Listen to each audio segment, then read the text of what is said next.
So we're going to move on to a little bit more challenging scenario, which is the diffuse disease and Sira lesions, and of course in the context of this novel technology.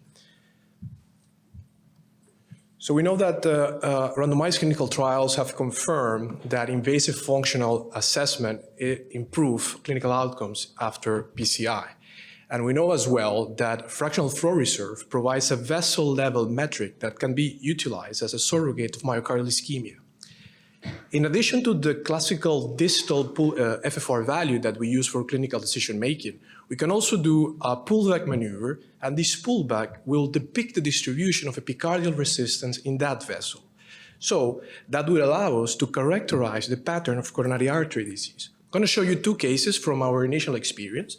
These two cases have an FFR below 0.08, one 78, the other one 76, and in both cases there is a target lesion in the angiography.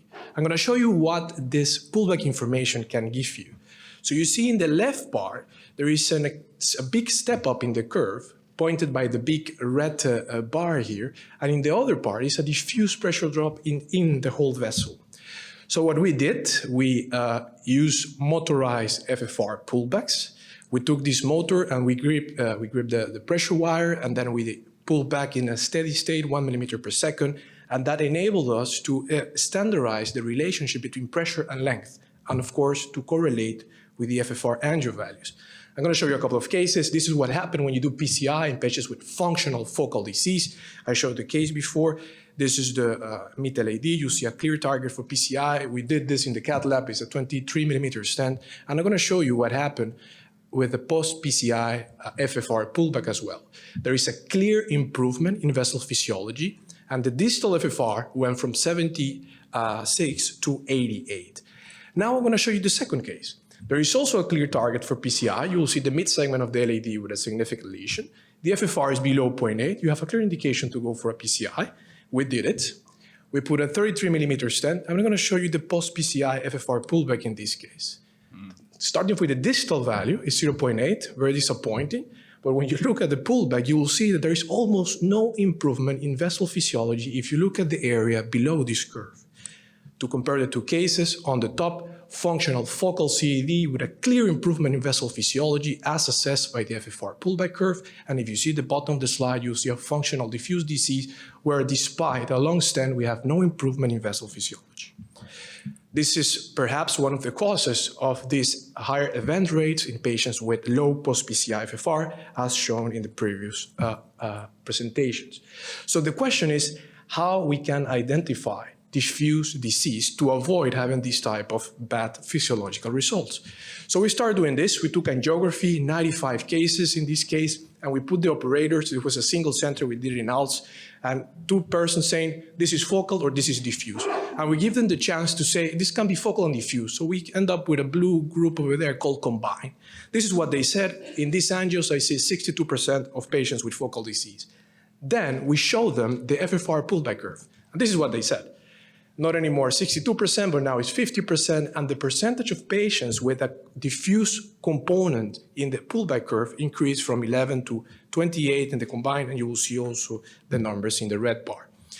And to give you an overview of the three patterns of coronary artery disease that we have observed in this cohort are these three: diffuse, combined, and focal. And you will see that there is, despite having an anatomical lesion in the angiography, your pullback curve can be like this, or in this case, focal and a diffuse component, and in the last case, a purely focal functional disease. The next question that we had was, okay, how can we quantify this? Because so far it's visual. It's very difficult then to have some reproducibility. So we aim to develop a metric that characterizes the functional pattern of coronary artery disease, and we call it the Ppg Index. I'm going to show how it works very quickly. The Ppg Index is based on two components, one that assesses the magnitude of pressure drop, and the second one, the extent of functional disease.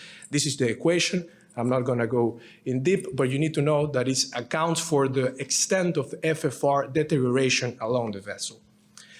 In these three examples that we showed before, you will see that the Ppg index in cases of diffuse disease is very low, and in cases of focal disease, the Ppg index is really high.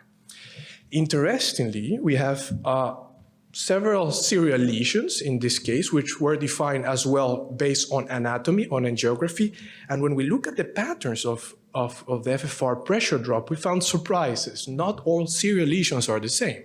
You can have serial lesions with two clear step-ups in the curve, which are very nice, and you see that the Ppg index is high. You can have serial lesions with one focal component and the second one is diffuse, and you can have serial lesions with a completely diffuse pattern of functional coronary artery disease. This is what happens when you do PCI in patients with focal disease. You have a high reduction in epicardial resistance. You see how this shaded red area, which is the area above the curve that we assess as a surrogate of epicardial resistance, is completely abolished by PCI. However, when we do PCI in cases with diffuse disease, you will see that the reduction in resistance is less and the result functionally is not as good as the one with focal disease. When we look at this quantitatively, you see in the left part of the slide the relationship between the Ppg index in the x-axis and the post-PCI FFR. You'll see there's a very good relationship between the two. And when we look at this in terms of the Ppg index in the x-axis in the right part and the functional gain, what was the difference between my FFR at the start and my FFR at the end, you will see that there is a clear cutoff when the functional gain starts to increase, depicting the benefit of PCI in patients with focal functional disease. However, I have to say that on top of all the limitations that Dr. Fearon mentioned, now we have to add 3.2 minutes of the pullback, which takes a lot of time, long adenosine infusions, which are really cumbersome to do, and we need this pullback machine, which is another hardware on top of the table that makes things a little bit more complicated. So clearly, it's not the way to go. This is a proof of concept study. It's not really for clinical practice. But the question that we had then, would novel technologies based on blood flow simulation facilitate the evaluation of these patterns of coronary artery disease? Because this could have indeed therapeutical implications. So we start working with FFRangio, and of course, you have seen that you can get all these values across the vessel. And of course, you can get the virtual pullback curve based on FFRangio. This is one example. We start working with them, and this is ongoing recruitment. We have, I'm going to show you data from 62 patients so far. This is what we get. In the left bar, you'll see an angiography with the core register values coming from the FFR pullback. And on the right, you will see the FFRangio, which, well, when you scroll along the vessel, you can also see the changes in the FFR. And this correlates very well with the ones that you see on angiography. This is a clear example of functional focal disease. You have the same. When you go to diffuse disease, this technology is also able to capture diffuse disease as depicted by this example. You will see that the distal FFR, 78, 79, but when you scroll along the vessel, and you will see that the value, I'm going to try to put it again. You will see that the value of the FFRangio goes along the values that we extracted from the FFR pullback invasively.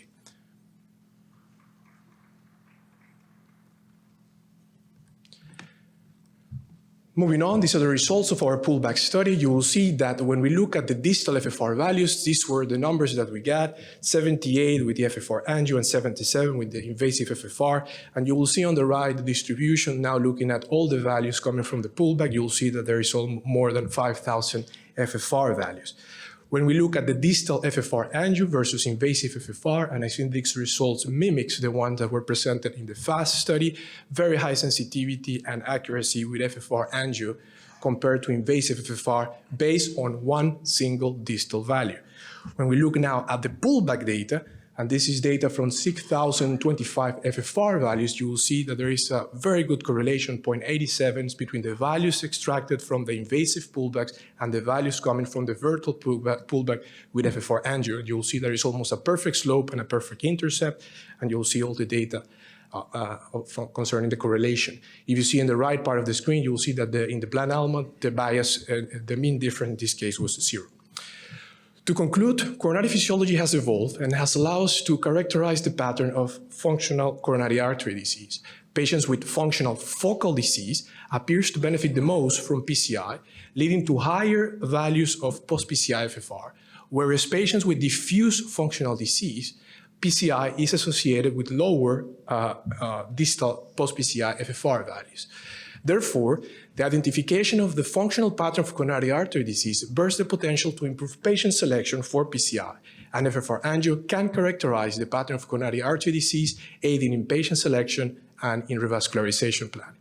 Finally, of course, we need further clinical studies to evaluate the impact of this technology and this approach on clinical outcomes. Thank you very much.